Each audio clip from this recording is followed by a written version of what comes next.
వెంకటేశ్వర స్వామికి సంబంధించి ఎక్కడ కూడా పోయిన ప్రభుత్వాన్ని చూశారు. 7 కొండలు వెంకటేశ్వర స్వామివి అని మనం చెప్తా ఉంటే 7 కొండలు ఆనుకొని ముంతాజ్ హోటల్కి అప్పట్లో పర్మిషన్ ఇచ్చారు. అదే మరి అక్కడ ఇంకొక పక్కన కూడా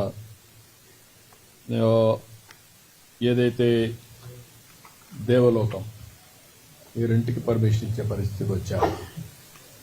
ఏంటంటే ముంతాజ్ హోటల్ కూడా వాళ్ళకి చెప్పి ముంతాజ్ హోటల్ వేరు మార్చారు. అయినా కూడా నేను వారికి చెప్పింది ఇక్కడ మీకు ఇవ్వలేం, అందుకనే ఇక్కడ 3కి ఇచ్చారు. ఏదైతే విష్ణువి వర్స్టైల్ వెంచర్స్ 10.32, ముంతాజ్ హోటల్స్ 20 ఎకరాలు, MRKR construction industries private limited 5 ఎకరాలు ఇచ్చారు. ఈ 35.32 క్యాన్సిల్ చేస్తున్నాం. ఇక్కడ ఎవ్వరు కూడా కమర్షియలైజ్ చేయడానికి వీలు లేదు. 7 కొండలు ఆనుకొని ఎలాంటి కమర్షియలైజేషన్ కానీ అపవిత్రం చేసే కార్యక్రమాలు ఎక్కడా ఉండడానికి వీలు లేదు. నేను వాళ్ళు కూడా, ఎందుకంటే ఓబ్రాయ్ హోటల్స్ చాలా హోటల్స్ కడుతున్నారు, కట్టినప్పుడు వాళ్ళకు కూడా చెప్పాను, ఇక్కడ ఏమాత్రం కూడా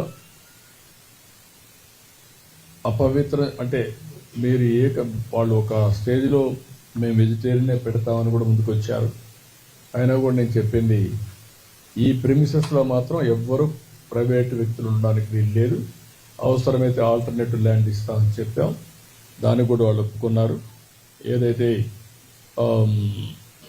పక్కన ఒక ఇదే ల్యాండ్ పక్కన ఉంది, రోడ్డు ఆ పక్క ఇస్తాం తప్ప ఈ పక్క ఎక్కడ ఇవ్వం. We're very clear.